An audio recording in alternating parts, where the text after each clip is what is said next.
créé mon entreprise donc en 2001, en septembre 2001, juste pendant le 11 septembre en fait. C'était un petit peu à contre-cycle, puisque l'économie a été chahutée à partir de ce moment-là.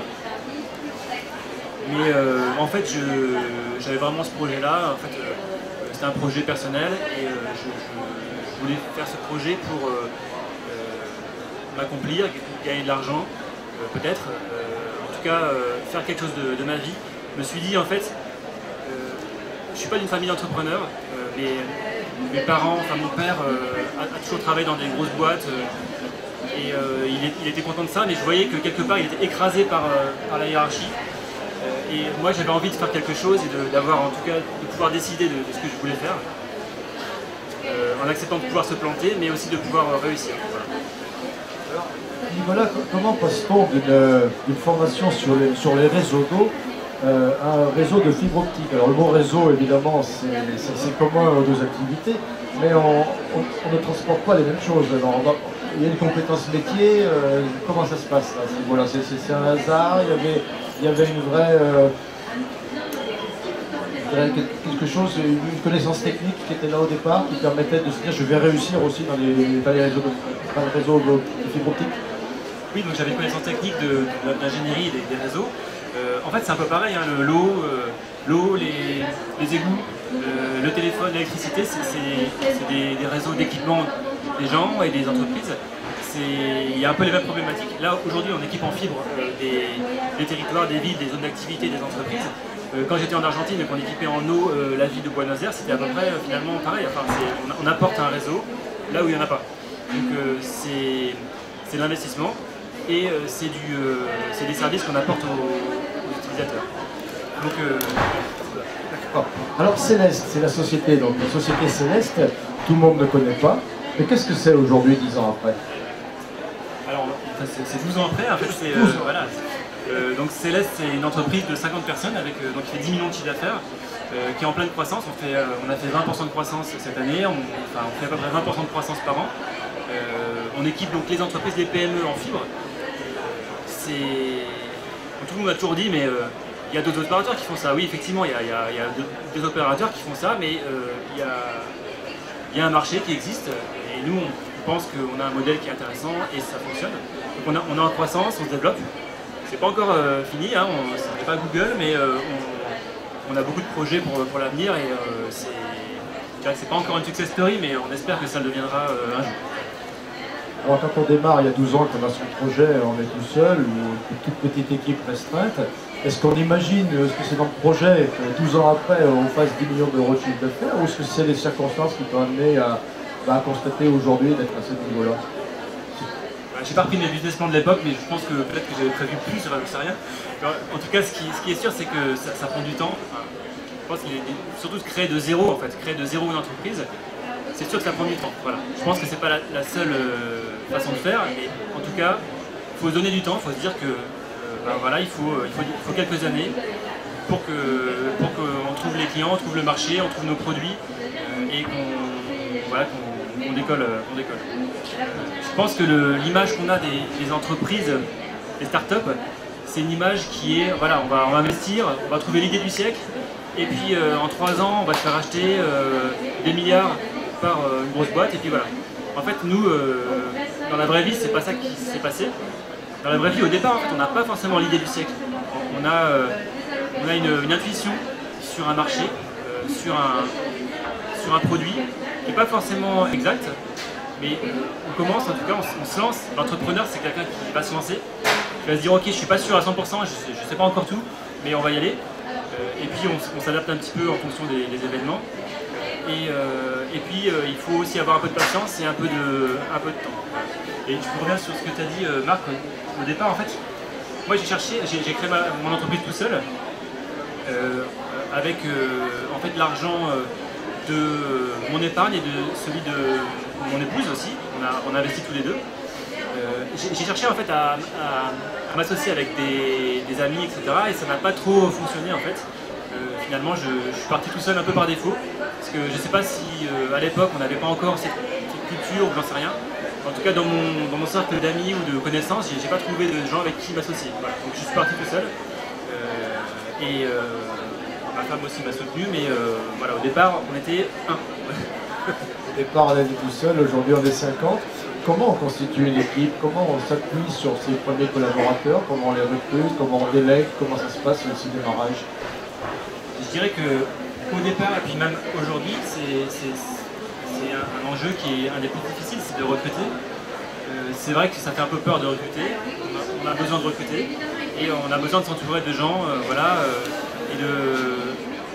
Alors, je pense qu'il ne faut pas avoir peur d'être patron en fait, parce que c'est un métier, c'est vrai qu'on est le patron, ça fait bizarre quand même, quand on est quelqu'un de normal, on devient patron du jour au lendemain, c'est bizarre, mais il faut un peu l'assumer aussi, il ne faut pas penser qu'on n'est pas patron, c'est pas vrai, on est patron, c'est quelque chose qu'il faut assumer, et on a des droits et des devoirs vis-à-vis des salariés, pas faire n'importe quoi, et voilà, j'ai appris aussi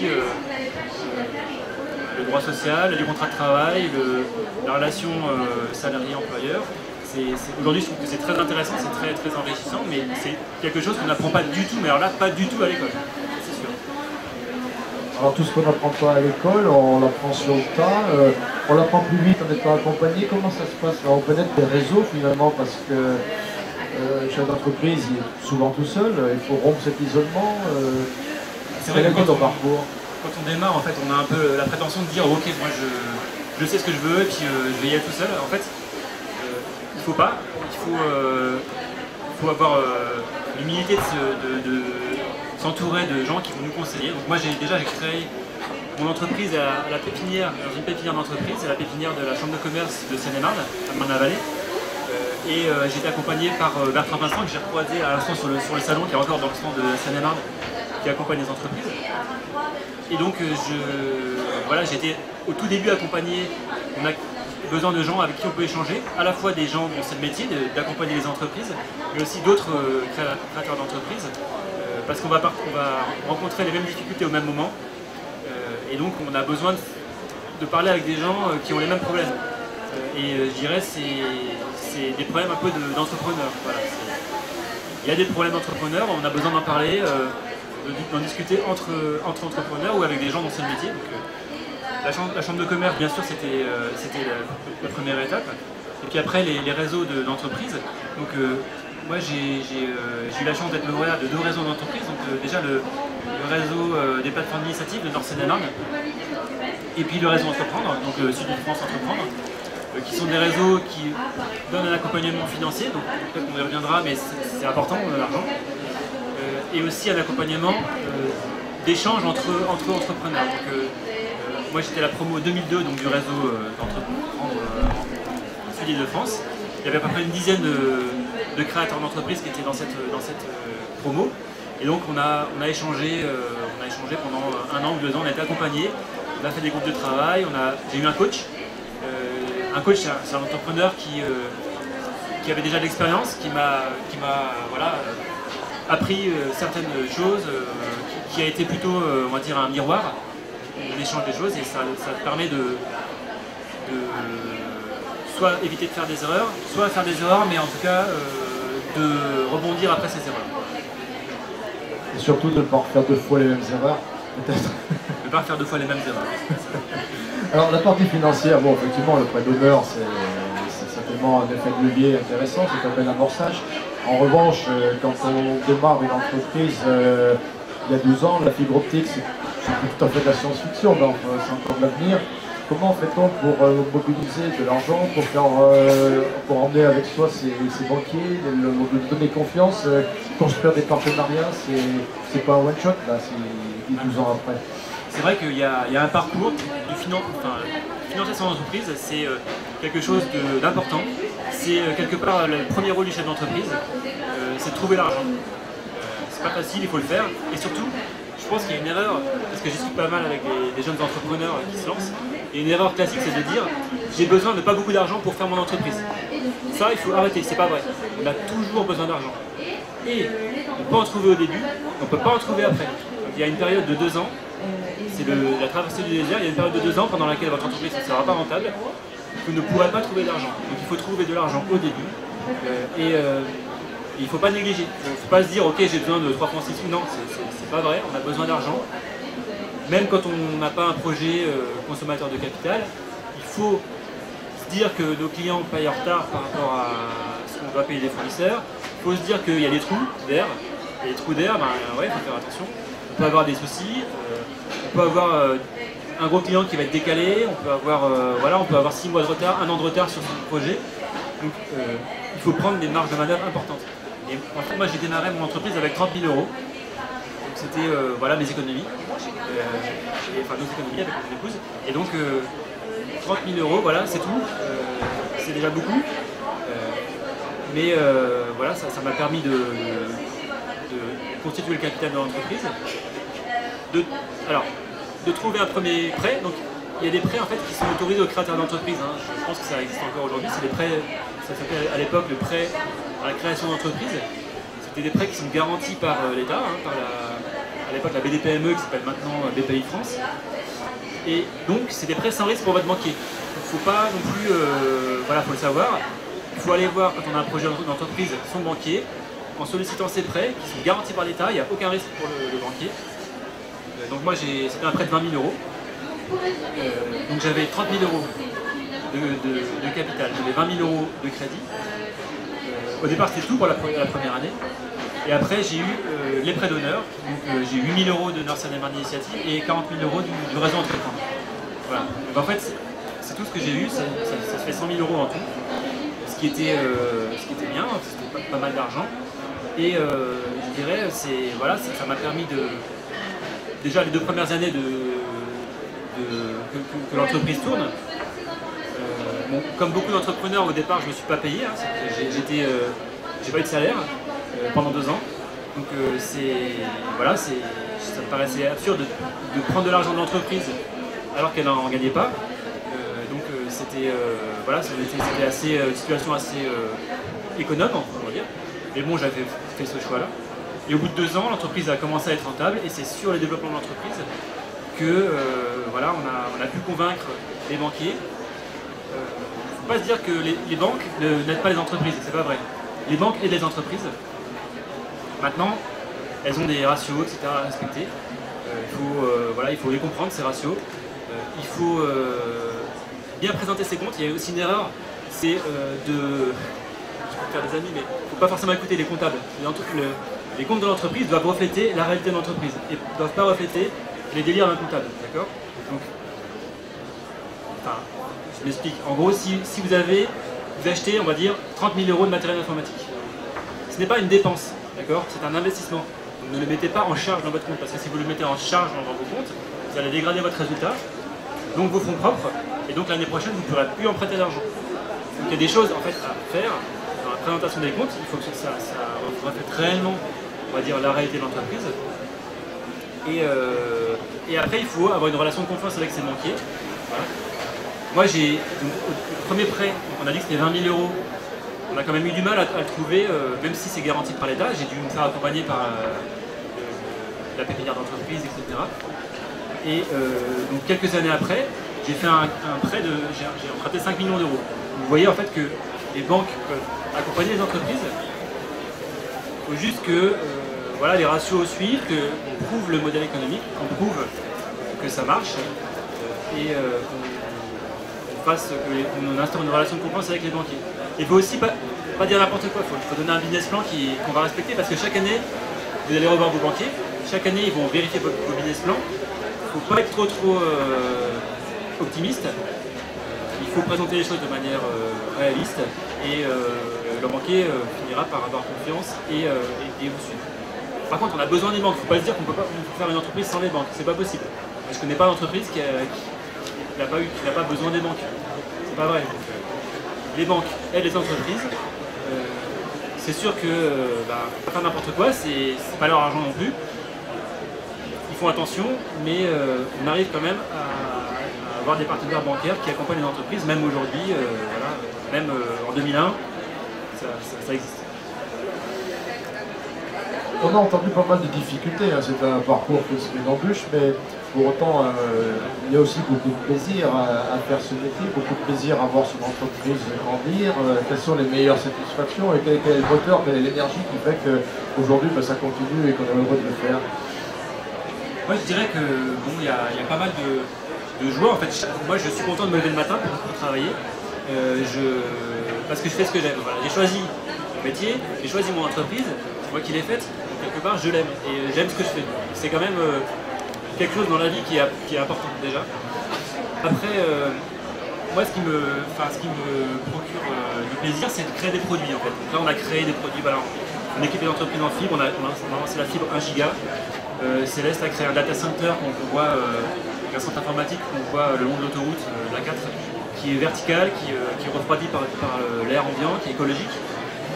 On crée des produits, ça me fait plaisir. Ça j'aime ça, parce que dans une entreprise, on va dire, en tant que salarié, c'est quand même très, très rare de pouvoir créer des choses. Alors, une entreprise, c'est 50 salariés, c'est des gens que l'on voit au quotidien, on les croise, on dit on gère le personnel, mais c'est aussi une équipe. Comment on construit une équipe, comment vit-on avec? Est-ce que c'est un projet qu'on peut faire partager? Je pense que l'équipe, bien sûr, c'est ce qui est fondamental. Sans l'équipe, l'entreprise n'est rien. Sans les personnes, si on a des mauvaises personnes, l'entreprise va mal marcher. Si on a des bonnes personnes, l'entreprise va bien marcher. Tout dépend des recrutements, tout dépend des gens que vous allez avoir dans l'entreprise. C'est quand même la chose la plus importante. On ne peut rien faire tout seul. Voilà, les collaborateurs, les salariés, sont des gens avec sans qui on pourrait rien faire. Après, c'est aussi des gens, au départ, lors de toutes premières années, c'est des gens qui vont avoir confiance en vous, parce que vous êtes leur patron. Vous créez une entreprise, c'est pas forcément stable pour eux de vous suivre. Donc c'est des gens avec qui il y a une relation de confiance au départ. Après, c'est des salariés, c'est pas des chefs d'entreprise, c'est différent. Voilà, il faut se dire qu'ils ont besoin de stabilité, d'être rassurés sur la stratégie. Il faut partager des choses avec eux. Il faut certaines choses, il faut les garder pour soi. Il y a certaines difficultés qu'on doit résoudre soi-même en tant qu'entrepreneur. Donc c'est une relation qui doit se mettre en place avec l'équipe qui doit être dans la durée. Alors, quand on parle de success story, ça veut dire qu'on est toujours en croissance, toujours en plus. Donc ça veut dire qu'on est toujours en démarche de recrutement.